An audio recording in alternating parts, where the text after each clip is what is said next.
حق کو حق کہتے ہیں، باطل کو باطل کہتے ہیں، سچ کو سچ کہتے ہیں، جھوٹ کو جھوٹ کہتے ہیں۔ اور اس کا سب سے بڑا سبق اگر ملتا ہے تو حسین ابن علی سے ملتا ہے جو وارث نوح ہے۔ آج کبھی کبھی میرے بچے غور کریں کہ حسین یوں ہی حسین حسین نہیں ہے ساری دنیا میں۔ حسین کس انقلاب کا نام ہے، حسین کس تحریک کا نام ہے، حسین کس عزم و حوصلے کا نام ہے۔ صدیاں گزر جائیں اور حسین کی عظمت کا تصور نہ کر سکے انسان، حسین کوئی یوں ہی نہیں بن جاتا ہے۔ یہ ہر سال جو اتنا بڑا مجمع یہاں جمع ہوتا ہے، جبکہ شہادت حسین کو 1350 سال گزر گئے، یہ یوں ہی کسی کے نام پر نہیں آ جا سکتا۔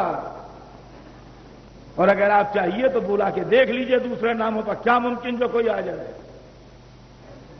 جب تک وہ خلوص نہ ہو، جب تک وہ جذبہ نہ ہو، جب تک وہ صداقت نہ ہو، جب تک پروردگار کے لیے وہ تڑپ نہ ہو جو حسین کے دل میں تھی۔ یہ مجمع، یہ لوگ، یہ ساری دنیا میں پھیلی ہوئی یاد حسین، یہ ساری دنیا میں انسانوں کا ہجوم نام حسین پر، یہ اس عزم و حوصلے کی دین ہے جو خدا کے لیے اور اسلام کے لیے حسین کے دل میں تھا۔ اب آئیے چند منٹ میرے ساتھ میں رہ کے تجزیہ کیجیے اور اس کے بعد سوچئے کہ ہم حسینی ہیں تو ہمیں حق کو حق اور باطل کو باطل کہنا ہے، سچ کو سچ اور جھوٹ کو جھوٹ کہنا ہے، بغیر اس بات سے ڈرے ہوئے کہ سامنے والے کی طاقت کیا ہے، سامنے والے کے پاس دولت کتنی ہے، سامنے والے کا اثر کتنا ہے۔ حسین مدینے میں رہتے تھے، نہ کوئی فوج، نہ کوئی لشکر، نہ کوئی خزانہ، نہ کوئی دولت۔ جس یزید نے حسین کو سوال بیعت بھیجا تھا، وہ یزید اپنے زمانے کی سب سے بڑی قوت کا نام تھا۔ دیکھیے آج تنقید عالم کے تماچے کھاتے کھاتے یزید 6 انچ سے زیادہ کا نہیں رہ گیا ہے، 6 انچ 8 انچ کا ہے، کتنا تھا گڈا۔ گھس گھسا کے یزید اتنا چھوٹا ہو گیا ہے کہ کسی بچے کو اگر آپ ڈرانا چاہیں، رو رہا ہو بچہ اور کہیں رو نہیں یزید آ جائے گا، تو بچہ کبھی نہیں چپ ہوگا، روتا رہے گا۔ لفظ یزید سے کوئی بچہ بھی ڈرے گا نہیں۔ اور کسی طرح سمجھدار بچے سے کہیے کہ یزید تمہارے سامنے آئے تو تم کیا کرو گے، تو بڑے جوش و خروش کا مظاہرہ کرے گا کہ ہم اس کو مار ڈالیں گے، اس کا سینہ چیر ڈالیں گے، اس کا پیٹ پھاڑ ڈالیں گے، یہ سب کہے گا، سمجھے آپ؟ لیکن کسی کے دل میں یزید کے ساتھ کسی ڈر یا خوف کا تصور نہیں ہے آج۔ یہ آج 1410 ہجری کا یزید ہے جو ہماری مجلسوں میں بیان ہوتا ہے، یہ اتنا سا یزید ہے۔ لیکن جو حسین کے سامنے یزید آیا تھا وہ یہ یزید نہیں تھا۔ جس یزید نے حسین سے بیعت مانگی ہے وہ یہ یزید نہیں تھا جو آج ہماری مجلسوں میں دکھائی دیتا ہے۔ اس یزید کو آپ جانتے ہیں کیا تھا؟ پورے شام، پورے عراق، پورے سعودیہ، پورے ایران، پورے افغانستان، پورے فلسطین، پورے گلف، ادھر سندھ تک جو پاکستانی علاقہ کہلاتا ہے، ادھر اپر افریقہ، مصر، ادھر یونان تک تنہا یزید کی حکومت میں تھا۔ آج دنیا کے کئی ملک جتنے علاقے میں ہیں وہ یزید کی سلطنت کے صوبے تھے۔ حجاز جس کو آج سعودی عرب کہا جاتا ہے، یہ پورا ایک آزاد ملک ہے، یزید کا ایک صوبہ تھا۔ عراق پورا ایک آزاد ملک ہے، یزید کا ایک صوبہ تھا۔ سیریا جس کو شام کہتے ہیں، پورا ایک ملک ہے، یزید کا ایک صوبہ تھا۔ مصر، UAR جس کا نام ہے، یہ پورا یزید کا ایک صوبہ تھا۔ ایران پورا یزید کا ایک صوبہ تھا،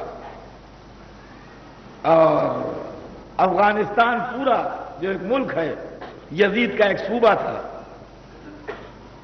تھوڑا سا رشا کا ایشیائی علاقہ، تاشقند و سمرقند و بخارا والا جو رشا کے صوبے ہیں، وہ یزید کا ایک صوبہ تھا۔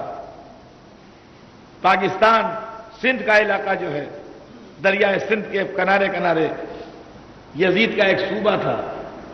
اور اپر افریقہ جس کے اندر کئی ملک ہیں آج، یہ یزید کا ایک صوبہ تھا۔ اتنی بڑی آزاد اور خود مختار سلطنت کے سلطان کا نام تھا یزید۔ اب سمجھے آپ کے سوال بیعت کیا چیز تھا؟ حسین وارث نوح کن معنوں میں ہیں؟ کشتی کتنے بڑے طوفان میں گھری تھی؟ اب پہچانیے آپ کے کتنے بڑے طوفان میں کشتی گھری تھی۔ یہ سپر پاورز کی بات نہیں ہے، پاورز میں تو ایس لگا ہوا ہے، اس کا مطلب کئی ہیں۔ یزید کے زمانے میں پاورز کا سوال نہیں تھا، ایک ہی پاور تھا جس کا نام تھا یزید، جو دین خریدتا تھا، جو ایمان خریدتا تھا، جو عقیدے خریدتا تھا، جو نظریے خریدتا تھا، جو لوگوں کو محمد کے دین سے بنی امیہ کی جہالت کی طرف واپس لے جانا چاہتا تھا، جس کے کلیجے میں اشہد ان محمد رسول اللہ سن کے آگ لگ جاتی تھی کہ یہ نام یہاں کہاں سے آ گیا، جس کا دعویٰ یہ تھا کہ ہاشمیوں نے ملک کے ساتھ ایک کھیل کھیلا ہے، نہ خبر آئی ہے نہ وحی نازل ہوئی ہے۔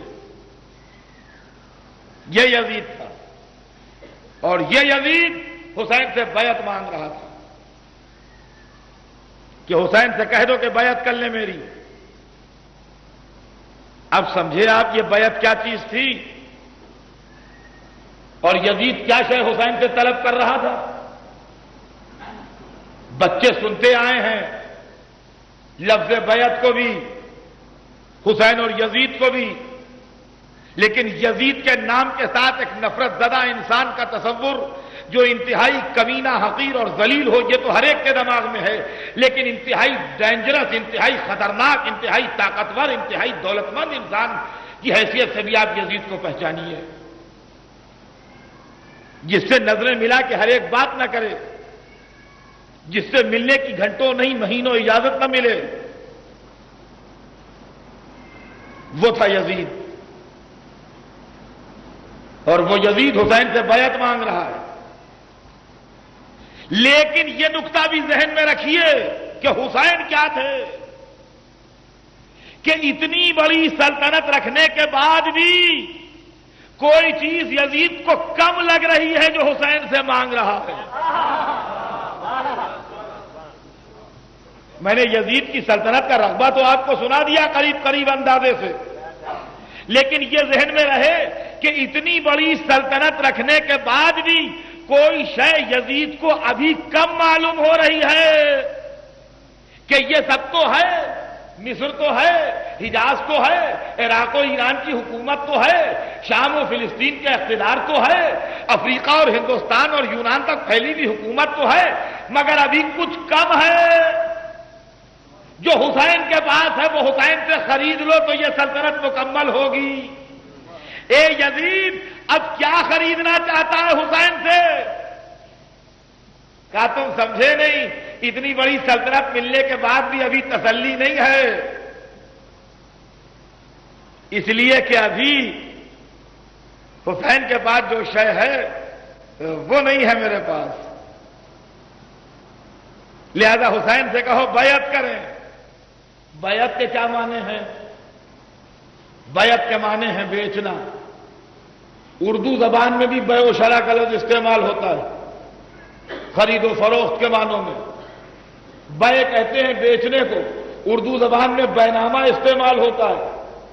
کوئی پراپرٹی اگر بیچی جائے، اس کا جو کاغذ لکھا جاتا ہے اس کو بینامہ کہتے ہیں۔ یہ فارسی عربی کا مکسچر لفظ ہے، بیع عربی ہے، نامہ فارسی ہے۔ بے کے معنی بیچنا، بیعت کسی شے کا بیچنا۔ حسین سے کہو بیچیں، یزید ضد کر رہا ہے کہ حسین سے کہو بیچیں۔ کیا چیز بیچیں؟ سارا عالم اسلام تو نے خرید لیا، مصر میں سب خرید لیے، شام میں سب خرید لیے، عراق میں سب خرید لیے، حجاز میں سب خرید لیے، ہر جگہ تو نے سب خرید لیے، اب حسین کیا بیچیں؟ اچھا آپ تو بمبئی میں رہتے ہیں جو ہندوستان کی تجارت کا سینٹر ہے، اگر ہم آپ کی دکان پر آئے کوئی چیز خریدنے، آپ نے کہا جاؤ بھاگو ہم تمہارے ہاتھ نہیں بیچیں گے، تم وہی ہو جو مغل مسجد میں غلط سلط پڑھا کرتے ہو، ہمارے کیا تمہاری دکان پہ مال نہیں ہے، تمہارے لیے ہماری دکان پہ مال نہیں ہے۔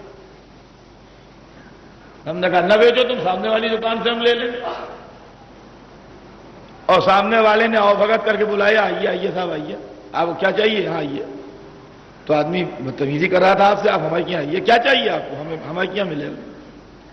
کپڑا چاہیے، برتن چاہیے، زیور چاہیے، دوا چاہیے، کوئی چیز بھی چاہیے۔ ایک دکاندار اگر نہ بیچے تو گاہک دوسری دکان سے جا کے مال لے لے گا، لیکن گاہک کا اصرار کہ یہی بیچے، اس کا مطلب یہ ہے کوئی مال ایسا ہے جو اسی دکان پر ہے اور کہیں ہے ہی نہیں۔ یزید کی یہ ضد کہ حسین ہی بیعت کرے، اس کا مطلب کوئی مال ایسا ہے جو حسین کے علاوہ کہیں اور ملنے والا نہیں ہے۔ توجہ چاہتا ہوں عزیزان گرامی۔ اور حسین کا انکار کہ میں بیعت کروں گا نہیں،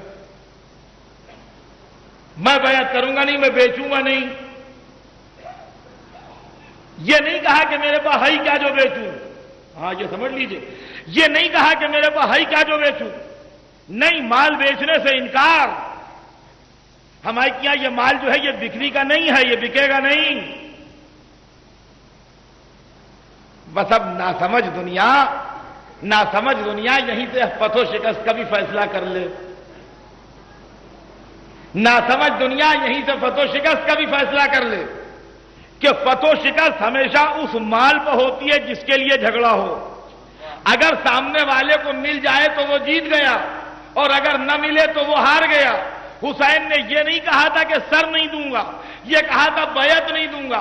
اگر عصر عاشور کو یزید کو سر ملا اور بیعت نہیں ملی تو جو حسین نے کہا تھا وہ ہوا، اور جو یزید نے کہا تھا وہ نہیں ہوا۔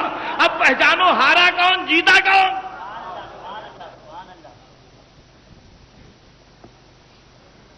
توجہ سنتے رہیے۔ عزم نوح کے وارث حسین، اتنی بڑی طاقت کا سامنا ہے، کون ساتھ دے گا؟ کون چلے گا؟ کون آگے بڑھے گا؟ تھوڑے سے وہ جو حسین کی گود کے پالے تھے، جن کو زندگی سے زیادہ موت پیاری تھی، تھوڑے وہ جو حسین کی محفل میں بیٹھنے والے تھے، جنہوں نے ان سے قصب فیض کیا تھا، اس کے علاوہ کون جاتا اتنی بڑی طاقت سے ٹکر لینے کے لیے؟ ہر ایک کو دولت پیاری تھی۔ تاریخ بتاتی ہے نبی کا نواسا گھر سے نکلا، کہا بیعت نہ کروں گا، مدینے سے مکے آئے، یہ کشتی چل رہی ہے نجات کی، حسین وارث نوح، اور جب مکے میں قاتلوں کی بھیڑ جمع ہونے لگی تو مکے سے کربلا کا رخ کیا، اور کربلا میں آ کے یہ نجات کی کشتی ٹھہری، کہا یہاں ہوگا فائنل مقابلہ۔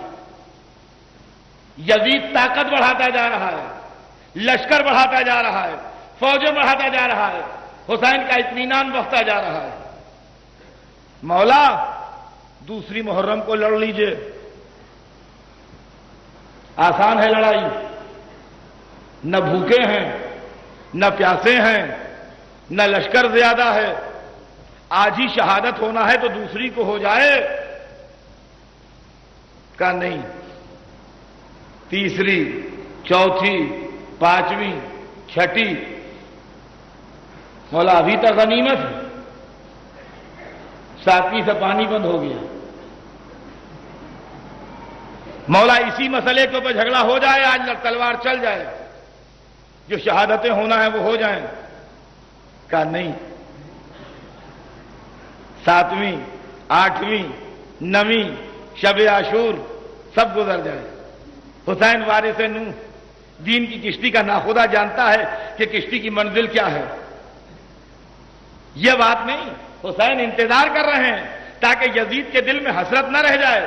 وہ طاقت جمع کر رہا ہے، وہ قوت جمع کر رہا ہے، وہ اقتدار جمع کر رہا ہے، وہ علماء کو لا رہا ہے، وہ فتوے لا رہا ہے، وہ حاجیوں کو لا رہا ہے، وہ نمازیوں کو لا رہا ہے، وہ گلے میں قرآن حمائل کیے ہوئے لوگوں کو لا رہا ہے۔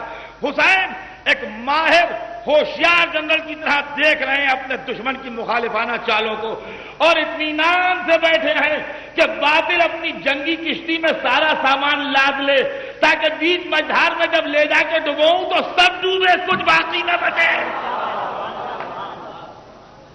صلوات بر محمد۔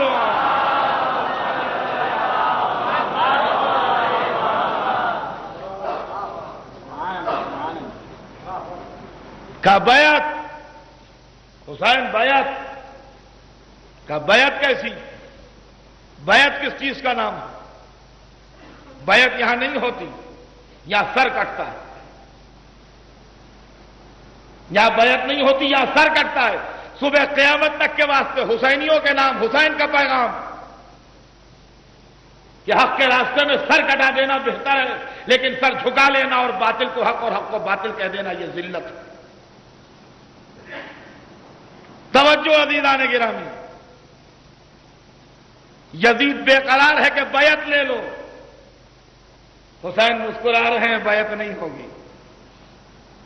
یہ آخر ہے کیا حسین کے پاس جس کے لیے یزید اتنا بے چین ہے؟ ان کا تم سمجھے نہیں، یزید یزید نہیں ہے۔ بس سنیے آج آخر کلام میں، بات کل آگے بڑھے گی انشاءاللہ۔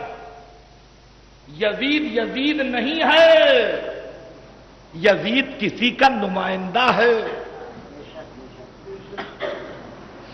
یزید کسی کا وارث ہے، یزید کسی کا نائب ہے، وہ بھی کسی کا نائب ہے، اور یہ وراثت چلی جا رہی ہے دور تک۔ اور حسین بھی اکیلے حسین نہیں ہیں، حسین کسی کے نائب ہیں اور وہ بھی کسی کے نمائندے ہیں اور وہ بھی کسی کے نمائندے ہیں، اور یہ وراثت چلی جا رہی ہے دور تک۔ تو اب کھل کے بات ہو جائے نا، کون کس کا نمائندہ؟ یزید کے ہاتھ پر کفار قریش کا ہاتھ ہے، کفار قریش کے ہاتھ پر ان یہودیوں کا ہاتھ ہے جو عیسیٰ سے ٹکرائے، یہودیوں کے ہاتھ پر اس فرعون کا ہاتھ ہے جو موسیٰ سے ٹکرایا، فرعون کے ہاتھ پر اس نمرود کا ہاتھ ہے جو ابراہیم سے ٹکرایا، نمرود کے ہاتھ پر ان کفار کا ہاتھ ہے جو نوح سے ٹکرائے، کفار کے ہاتھ پر اس قابیل کا ہاتھ ہے جو قاتل تھا، قابیل کے ہاتھ پر اس ابلیس کا ہاتھ ہے جس نے سجدہ آدم سے انکار کیا تھا۔ اور حسین کا ہاتھ بھی ایک ہاتھ نہیں ہے، حسین کے ہاتھ پر ان کے بزرگوں کے ہاتھ ہے، ان کے باپ اور بھائی کا ہاتھ، ان کے نانا رسول خدا کا ہاتھ، ان کے ہاتھ پر عیسیٰ کا ہاتھ، ان کے ہاتھ پر موسیٰ کا ہاتھ، ان کے ہاتھ پر ابراہیم کا ہاتھ، ان کے ہاتھ پر نوح کا ہاتھ، ان کے ہاتھ پر آدم کا ہاتھ۔ جی اب کہیے ید اللہ فوق ایدیہم، ایک سلسلہ حسین کا، ایک سلسلہ یزید کا۔ کربلا کے میدان میں یزید کو طاقت پا کے دھوکہ ہو گیا کہ ہم حسین کو گرا لیں گے، للکار لیا کہ آ جاؤ سامنے، اور حسین بھی سوال بیعت کے اوپر سامنے آ گئے مسکراتے ہوئے، دنیا کو دکھانے کے لیے کہ ذرا دیکھو تو یہ آئے ہیں ہم کو خریدنے۔ حسین نے مسکرا کے جواب دیا، میرے ایسے شہنشاہ بیچا نہیں کرتے، خرید لیتے ہیں۔ اشارہ دیا کہ خرید لو یزید کو، توجہ سنیے گا، اشارہ ہو گیا خرید لو یزید کو۔ اے مولا اس گندے کو خرید کے کیا کیجیے گا؟ یہ آپ کے کس کام کا ہے جو آپ خرید رہے ہیں؟ ممکن ہے جواب دیں کہ خرید کے تمہارے ہی حوالے کر دیں گے، قیامت تک منہ دکھاتے رہنا یہ آئے تھے حسین کو خریدنے۔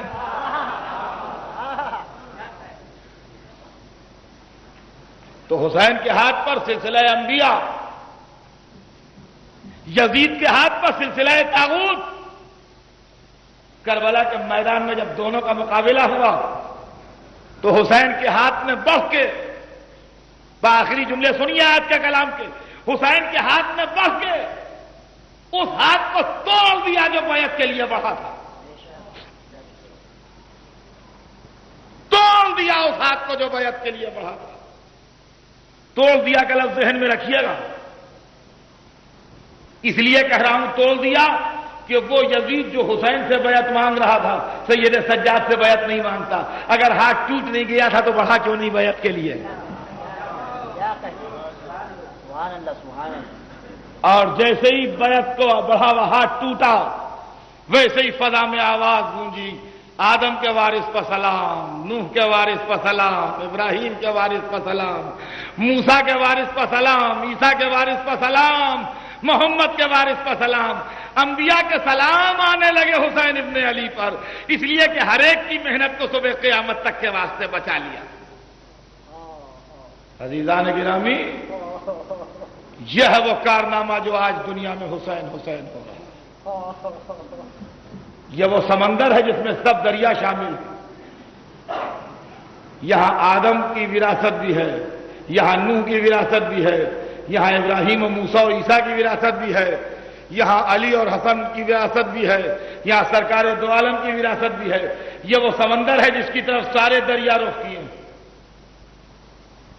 آج حسین ہمارے گھروں میں مہمان آ چکے ہیں، کربلا میں خیمے لگ چکے، امام نے آن کے کربلا کے میدان میں زمین خریدی اور زمینداروں کو زمین پھر واپس بھی کر دی، کہا ہمیں زمین پر رہنا نہیں ہے، ہماری قبریں بنائی جائیں گی زمین پر۔ ہم تم سے خالی یہ خواہش کرتے ہیں کہ جب کوئی ہماری قبروں کی نشان پوچھے تو اس کو آن کے بتا دینا۔ سوگواران حسین تاریخیں جو آگے بڑھتی جاتی ہیں وہ دل کے اداخانے جو ہیں ان کے اندر درد و غم میں اضافہ ہوتا جاتا ہے۔ بس اب میں مجلس کو تمام کر رہا ہوں۔ ایسا دستور اور رواج ہو گیا ہے کہ اس زمانے میں اصحاب حسین کی واقعات بیان کیے جاتے ہیں۔ بس میں ایک بچے کا واقعہ بیان کر کے مجلس کو تمام کر دوں، جو اپنے باپ کی شہادت کے بعد اپنے خیمے سے نکلا تھا اور اس کی کمر میں جو تلوار بندھی تھی وہ زمین سے ٹکرا رہی تھی۔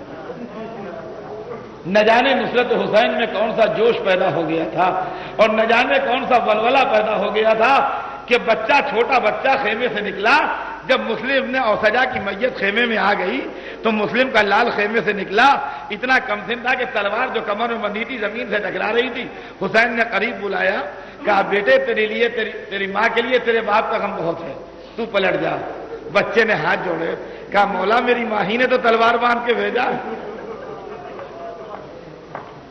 میرا دستور ہے کہ اس موقع پر میں اپنی بہنوں کو مخاطب کرتا ہوں اور اکثر یہ بات کہتا ہوں کہ آپ اس کو نہیں سمجھ سکتے مگر مائیں سمجھ سکتی ہیں کہ جب بیویاں اپنے بچوں کو سجاتی ہیں، سنوارتی ہیں، ان کے کپڑے بدلواتی ہیں تو چپکے چپکے بلائیں لے کے ان کے زندہ رہنے کی دعائیں بھی مانگتی ہیں۔